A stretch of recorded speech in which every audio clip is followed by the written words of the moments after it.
आदाब, मेरा नाम डॉक्टर सुवर्चला है। मैं जीवा फर्टिलिटी सेंटर्स में साइंटिफिक डायरेक्टर हूँ। मैग्नीशियम नामक मिनरल आपके बॉडी में ना होने से क्या इनफर्टिलिटी हो सकता है, आइए जानने की कोशिश करते हैं। पहले मैग्नीशियम क्या है जानते हैं और मैग्नीशियम के फायदे कैसे होते हैं बॉडी में ये भी देखते हैं और इनफर्टिलिटी का इसके साथ क्या संबंध है ये भी जानने की कोशिश करेंगे। मैग्नीशियम एक ऐसा मिनरल है जो 4th मोस्ट अबंडेंट मिनरल है आपके बॉडी में, यानी सबसे ज्यादा मात्रा में पाया जाने वाला मिनरल, और ये बहुत महत्वपूर्ण होता है हर बायोकेमिकल प्रोसेस के लिए अपने बॉडी में, क्योंकि ये हार्ट हेल्थ के लिए ज़रूरी है, डायबिटीज़ प्रिवेंशन के लिए ज़रूरी है, यही नहीं नर्वस सिस्टम ठीक से रहने के लिए, मूड एलिवेटर कहा जाता है इसे, एंग्जाइटी डिप्रेशन भी इसके कारण कम होने के चांसेस बहुत होते थे। इसका नाम हैप्पी मिनरल भी है। ये एनर्जी प्रोडक्शन के लिए महत्वपूर्ण होता है और नर्व इम्पल्सेस को ट्रांसमिट करने के लिए मैग्नीशियम का बहुत इंपॉर्टेंट रोल है। मैग्नीशियम बोन और आपके दांतों के हेल्थ के लिए भी जरूरी होता है, इसीलिए, और ये कैल्शियम को भी रेगुलेट करता है। कैल्शियम आपके बॉडी में कैसे इस्तेमाल होगा ये भी मैग्नीशियम रेगुलेट करता है। आपको अगर स्ट्रेस हो, चाहे वो फिजिकल हो या इमोशनल, ये भी मैग्नीशियम लेवल्स द्वारा अगर ठीक किए जाएं तो ये भी कम हो सकता है। और स्ट्रेसफुल पीरियड के दौरान मैग्नीशियम दिया जाता है। नींद के लिए भी, अच्छी रात के नींद के लिए भी मैग्नीशियम लेने के लिए कहा जाता है। लो लेवल्स ऑफ मैग्नीशियम की वजह से स्लीप पैटर्न डिस्टर्ब हो सकते हैं और स्लीप नहीं रहने के कारण मूड खराब रहना, एंग्शियस होना, ये सब देखा गया है। सो मैग्नीशियम रिच फूड आपको खाना चाहिए और 15 मिनट अगर आप नहाने के पानी में मैग्नीशियम सॉल्ट डाल के नहाएंगे तो वो भी आपके इनटेक के लिए अच्छा होता है। मैग्नीशियम डेफिशिएंसी कैसे हो सकता है?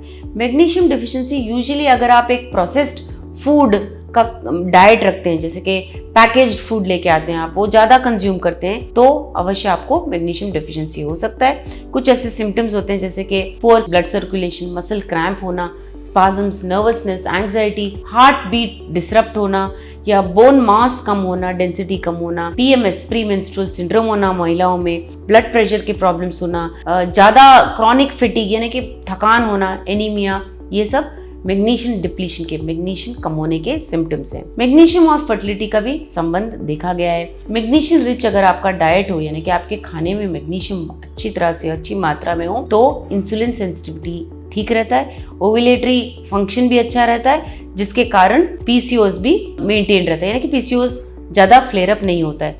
इस मैग्नीशियम मेंटेनेंस के कारण प्रोजेस्टेरॉन भी बैलेंस्ड होता है, ईस्ट्रोजन भी बैलेंस्ड होता है। ईस्ट्रोजन क्योंकि मैग्नीशियम डिपेंडेंट है, अगर मैग्नीशियम ठीक रहा तो ईस्ट्रोजन रिलीज ठीक होता है। मैग्नीशियम इसीलिए फॉलिकल स्टिमुलेटिंग हार्मोन एफएसएच जिसे कहते हैं उसे भी रेगुलेट करता है। ये एक ऐसा हार्मोन है जो ओवरीज में अंडों को रेगुलेट करता है। लो मैग्नीशियम लेवल्स होने से प्रोजेस्टेरॉन लेवल्स भी कम हो सकते हैं और छोटा लूटियल फेस, यानी कि अंडा रिलीज होने के बाद का जो फेस होता है वो ठीक से ना होना, जिसे लूटियल फेस कहते हैं, वो ठीक से ना होना, मिसकैरेजेस ज़्यादा होना देखा गया है।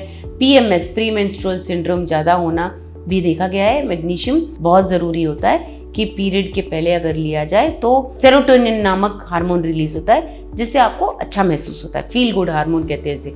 सो पीएमएस जिसको होता है उसे मैग्नीशियम दिया जाता है ये सिम्टम्स काउंटरैक्ट करने के लिए। रिसर्चर्स तो ये भी कहते हैं कि मैग्नीशियम डेफिशिएंसी और इनफर्टिलिटी का संबंध है। इनफर्टिलिटी यानी कि जिनके बच्चे नहीं हो रहे हैं उन पेशेंट्स में देखा गया कि लो मैग्नीशियम लेवल्स भी उनके ब्लड में होता है। और एक स्टडी ने तो ये भी बताया जब अगर ऐसी महिलाओं में मैग्नीशियम और सेलेनियम मिनरल्स इंक्लूड किए जाएं तो इस स्टडी ने बताया कि 8 महीने में ही ये सारी महिलाएं प्रेग्नेंट हुई थी। सो मैग्नीशियम और सेलेनियम इंक्लूड किया गया।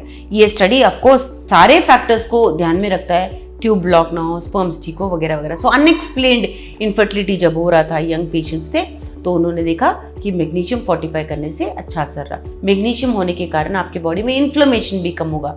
इन्फ्लेमेशन एक ऐसा प्रॉब्लम होता है जो शायद आपके बॉडी को देखने से ना लगे, बट अंदर ही अंदर सेल्स में इन्फ्लेमेशन, सूजन होने के कारण वो सेल्स जल्दी एज होते हैं। उसी तरह एग्स भी एज होते हैं, एग का क्वालिटी ठीक नहीं रहता, जिसकी वजह से जब वो एम्ब्रियो बनता है वो ठीक से चिपकता नहीं है।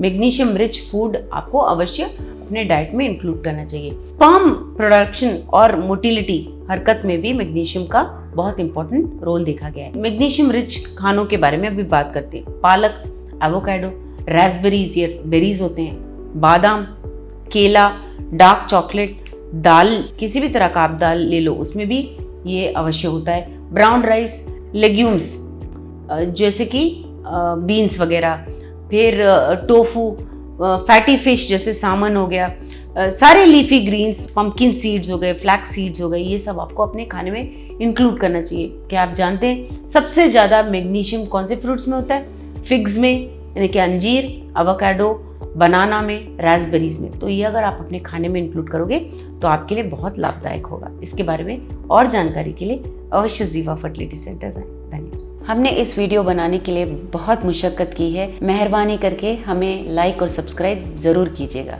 शुक्रिया।